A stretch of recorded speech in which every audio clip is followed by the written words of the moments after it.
11월 23일 새벽 예배를 시작하겠습니다. 사도신경으로 우리의 신앙을 고백하시겠습니다. 나는 전능하신 아버지 하나님, 천지의 창조주를 믿습니다. 나는 그의 유일하신 아들, 우리 주 예수 그리스도를 믿습니다.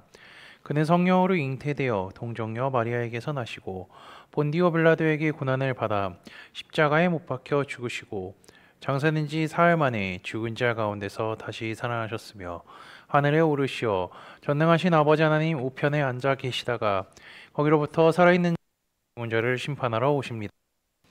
나는 성령을 믿으며 거룩한 공교회 성도의 교제와 죄를 용서받는 것과 몸의 부활과 영생을 믿습니다. 아멘.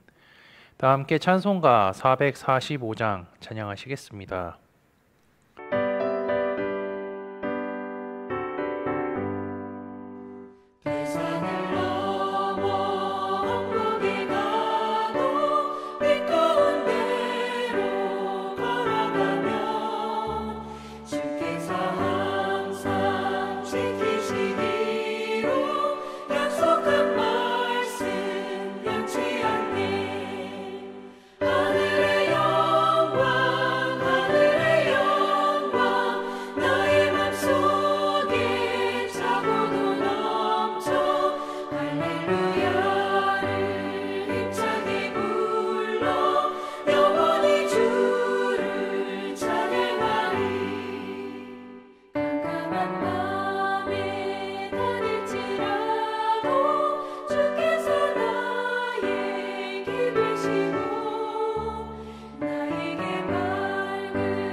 오늘 우리 공동체의 성경 읽기 본문은 시편 7편입니다. 그중 11절에서 17절까지를 읽고 말씀을 나누도록 하겠습니다. 하나님은 의로우신 재판장이시며 매일 분노하시는 하나님이시로다. 사람이 회개하지 아니하면 그가 그의 칼을 가시며 그의 활을 이미 당기어 예비하셨도다. 죽일 도구를 또한 예비하시며 그가 만든 화살은 불 화살들이로다. 악인이 악을 재앙을 베어 거짓을 낳았도다. 그가 웅덩이를 파 만듦이며 제가 만든 함정에 빠졌도다. 그의 재앙은 자기 머리로 돌아가고 그의 포악은 자기 정수리에 내리리로다. 내가 여호와께 그의 의를 따라 감사하며 지존하신 여호와의 이름을 찬양하리로다. 아멘. 이번 주와 다음 주는요, 이제 연말을 마무리하며 시편 말씀을 보도록 하겠습니다. 지난번 시리즈 말씀이 끝난 후에 새벽 예배 말씀으로 시편 1편부터 6편까지의 말씀을 나눴던 것을 기억하고 계신가요? 이제 그것을 이어서 시편 7편부터요, 시간이 되는 데까지 2주 동안 살펴보도록 하겠습니다. 그래서요, 이제 새벽에 시편 말씀을 시작하니까 성경 읽기도 이 시편에 맞춰서 읽어주시면 감사하겠습니다. 우선 오늘 본 시편 7편은요, 개인 탄원시라고 할 수 있습니다. 성경책을 보시면 소제목에 다윗의 시가연, 베냐민인 구시의 말을 따라 여호와께 드린 노래라고 하죠. 이제 성경을 살펴보면요, 베냐민 사람 구시라는 인물은 등장하지 않습니다. 역사서를 보면 다윗은 베냐민 사람들에게 많은 고통을 당했는데요, 대표적으로 시므이가 다윗을 많이 괴롭혔습니다. 어쨌든 이것은요, 다윗이 부른 노래입니다. 그리고 십가연이라는 뜻은요, 방황하다, 비틀거리다에서 온 단어로 다윗이 어떠한 사건으로 인하여서 심하게 충격을 받아서 비틀거리는 마음의 상태로 부른 노래라고 할 수 있습니다. 즉 다윗은 어려운 상황에 지금 처해 있다는 거죠.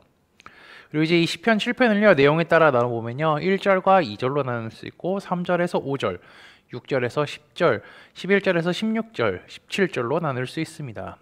먼저 1절과 2절은 다윗이 하나님을 부르면서 시작합니다. 여호와 내 하나님이여. 이렇게 하나님의 이름을 두 번 부르는데요, 이것은요, 자신의 기도를 반드시 들어달라는 간절함이 놓여있는 하나님을 향한 부르짖음입니다. 다윗은 왕이 되기 전까지 늘 도망자의 삶을 살았음을 우리는 성경을 통해 배웠죠. 그렇기에 그는 전적으로 하나님을 의지할 수밖에 없었습니다. 다윗을 쫓아오는 사람들은 왜 쫓아왔죠? 그를 죽이기 위해 쫓아간 것이죠. 그래서 다윗은 자신을 쫓아오는 자들을 사자의 잔인함에 비유하고 있습니다. 게다가 그들이 자신을 찢고 뜯을까 하는 표현을 하는 것으로 보아 그는 무고의 핍박을 받는 중이라는 사실을 우리는 추측할 수가 있죠. 이어서 3절에서 5절을 보면요, 그는 조건부 저주 형식을 사용하여서 자신의 무죄를 이야기하고 있습니다. 이는 만일 죄가 있으면 자신이 저주를 달게 받을 것이라고 선포하며 자신의 결백을 알리는 것으로서 실제 저주 의식이라기보다는 이제 화자의 무죄를 강조하는 방법이기도 하죠. 다윗은 자신이 죄가 있을 경우 세 가지를 해도 좋다라고 얘기하고 있는데요. 첫 번째는요, 원수에게 잡혀도 된다고 얘기하고요. 두 번째는 목숨을 잃어도 된다고 얘기하고, 세 번째는 멸망을 당해도 좋다고 이야기하죠. 이 세 가지는 사실상 다윗의 입장에서 보면 죽음을 의미하는 것이라고 할 수가 있습니다. 그리고 이제 6절에서 10절은요, 중재와 재판을 이제 위에서 기도하는데, 6절에 보면 일어나사, 막으시며, 깨소서라는 세 개의 이제 명령형 단어가 있습니다. 다윗은 이 세 가지의 어조로 이야기하면서 하나님의 즉각적인 개입을 지금 애원하고 있습니다. 그는 자신이 억울한 상황에 처해 있으니까 하나님께 정당한 재판을 해달라고 요청하는 것입니다. 그리고 그는 이 심판의 모습이 어떠했으면 좋겠는지 7절에 이야기하고 있습니다. 민족들의 모임이 줄을 두르게 하시고 그 위 높은 자리에 돌아오소서. 그리고 의와 성실에 따라서 자신을 심판해 달라고 요청합니다. 이는 그가 절대적으로 의롭거나 결백하다는 주장이 아니라 자신이 무죄니까 하나님께 제발 이렇게 해달라고 하는 것이죠. 9절에서 이야기했듯이 하나님의 법정에는요, 하나님께서 심판하시는 그 자리에는요, 악인들이 끊어지고요, 의로운 자가 세워질 것입니다. 재판관이신 하나님은 의롭기 때문이죠. 하나님은 사람의 마음과 양심을 꿰뚫어 보시는 분이기도 합니다.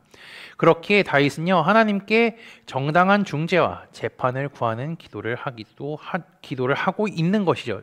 그리고 이 기도는 확신으로 끝난다는 것을 우리는 10절을 통하여서 확인할 수 있습니다. 그는 이렇게 고백을, 나의 방패는 마음이 정직한 자를 구원하시는 하나님께 있도다. 그리고 이제 다윗은 11절부터요, 하나님의 재판 행동을 두 가지의 형식으로 묘사합니다. 첫 번째는요, 의로운 자를 의롭다라고 판결하시고, 그리고 두 번째는 분노를 발하심으로써 죄를 이제 벌하시는 거죠. 하나님은 회개하지 않는 죄인들을 분노로써 심판하실 것입니다. 그리고 이어지는 12절 하반절과 13절은요, 하나님께서 악을 제거하시기 위한 심판 도구인 칼과 불화살을 준비하셨다는 것을 보여주죠. 14절은 악인들의 죄를 임신과 출산이라는 은유를 표현하여서 사용하는데요, 다윗이 이 말을 할 때 어떠한 말투를 하냐면요, 경멸하듯이 이야기합니다.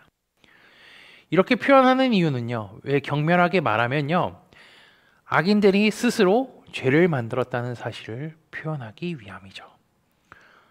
이어서 15절 16절은 악한 자가 행하는 악은요, 다시 그들에게로 돌아가고요, 이들은 결과적으로 자신들의 심판을 예비하고 있는 행동을 하는 것과라고 이야기합니다.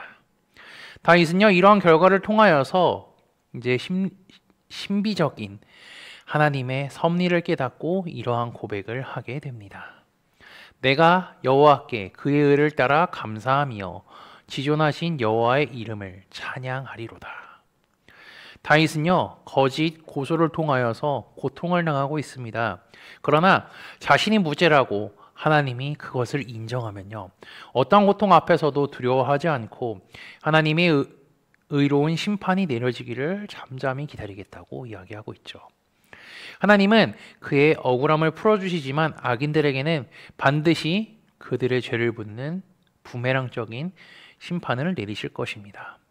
우리도 살아가면서요, 억울할 때가 많이 있습니다. 고통받을 때가 많이 있습니다. 그때에 오늘 읽었던 시편 7편 말씀을 기억하시며 다윗이 하나님을 무한히 신뢰하고 온전히 의지하여서 하나님의 심판이 오기를 기다렸던 것처럼 기도하는 가운데 하나님의 역사하심을 소망하며 살아가는 코너스톤 믿음의 형제자매들이 되시기를 주님의 이름으로 축복합니다.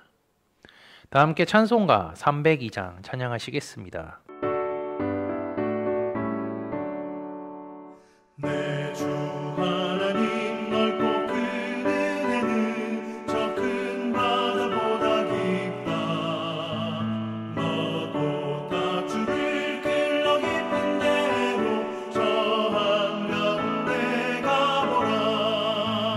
언덕을 따라서 창가에 배 띄워 내 주 예수 은혜의 바다로 내 맘껏 져가라. 왜 너 인생은 언제나 거기서 저 큰 바다 물결 보고 그 밑 모르는 깊은 바다 속을 한번 헤아려 한보나.